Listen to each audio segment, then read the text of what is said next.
También yo les conté que íbamos a ver 3 funciones en esta clase. Ya vimos la función lineal y ahora vamos a ver la función afín, que es bastante similar al caso de la lineal, pero hay una pequeña diferencia.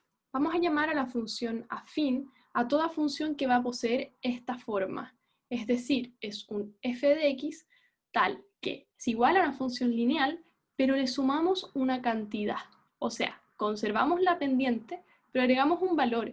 Este valor lo vamos a llamar coeficiente de posición. Él, de alguna manera, va a ser el encargado de desplazar la función lineal que yo tenía. O sea, si yo antes tenía una función que necesariamente pasaba por el origen, ahora lo que voy a tener es que agarro esa función desde algún punto, lo subo o lo bajo de alguna manera, desplazando esta función vertical u horizontalmente, va a ser equivalente, pero vamos a desplazarla, por ejemplo, n unidades.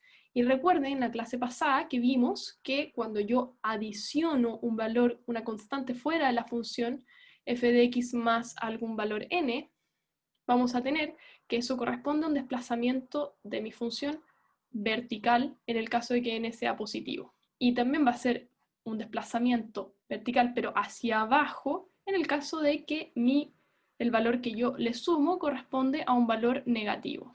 Por ende, lo que vamos a hacer principalmente, y por eso me interesa que se acuerden de lo que es la función lineal, que la función afín es una función lineal, pero desplazada. Es una función lineal entonces desplazada en n unidades hacia arriba o hacia abajo. Y nos importa obviamente que n sea distinto de 0 para que haya un desplazamiento efectivo.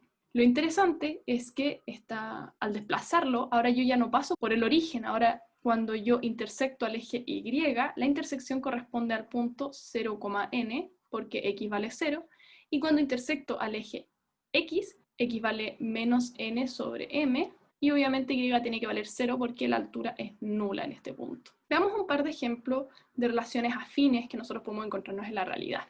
Y acá hay un par de ejemplos que nosotros vemos, por ejemplo, en la prueba de la PSU de física, que por ejemplo hay una fórmula que se llama dilatación lineal de una barra metálica por variación de temperatura.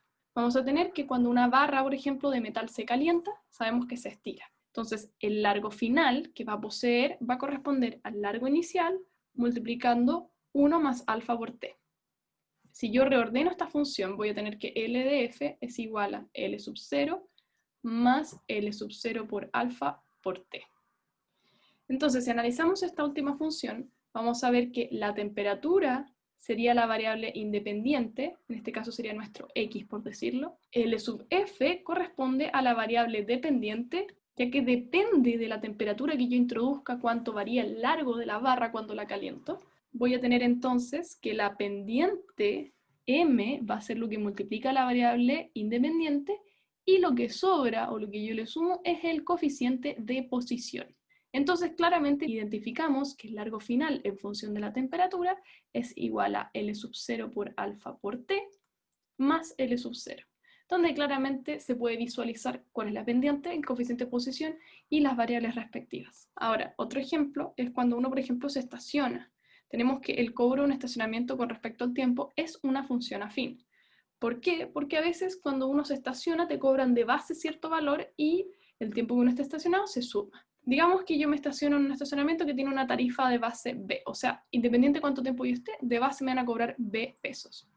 Y aparte, me cobran P pesos por unidad de tiempo, tal vez por 1 minuto, por 10 minutos, etcétera, o por 20 minutos. Entonces, el cobro total con respecto al tiempo que yo esté estacionada va a ser C en función de T es igual a P por T más B. Cuando a mí me cobran por estar en un estacionamiento, necesariamente me van a cobrar B, por el simple hecho de estacionarme. Pero cuánto me cobren en cantidad de dinero va a corresponder a cuánto tiempo también estuve. Entonces va a ser el precio de cada unidad de tiempo por la unidad de tiempo o el tiempo que yo estuve estacionada.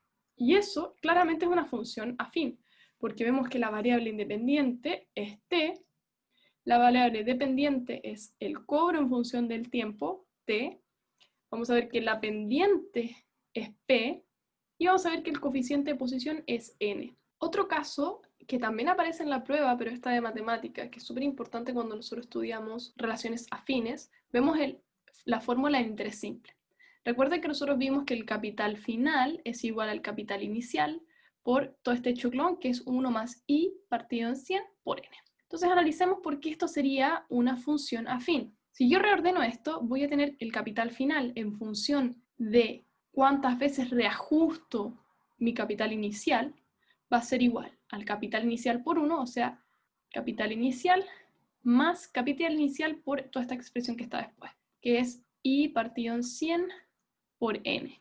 O sea, si yo reordeno esto y altero el orden de estos valores, voy a tener que esto es equivalente a capital inicial por el interés partido en 100 por n más capital inicial.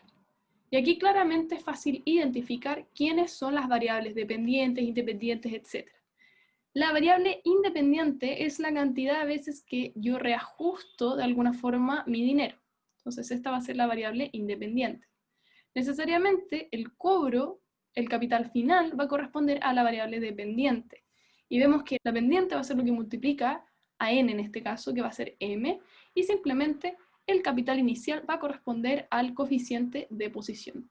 Vimos entonces que podemos escribir la función como una clásica función afín. Ahora acá hay un abuso de notación con los n.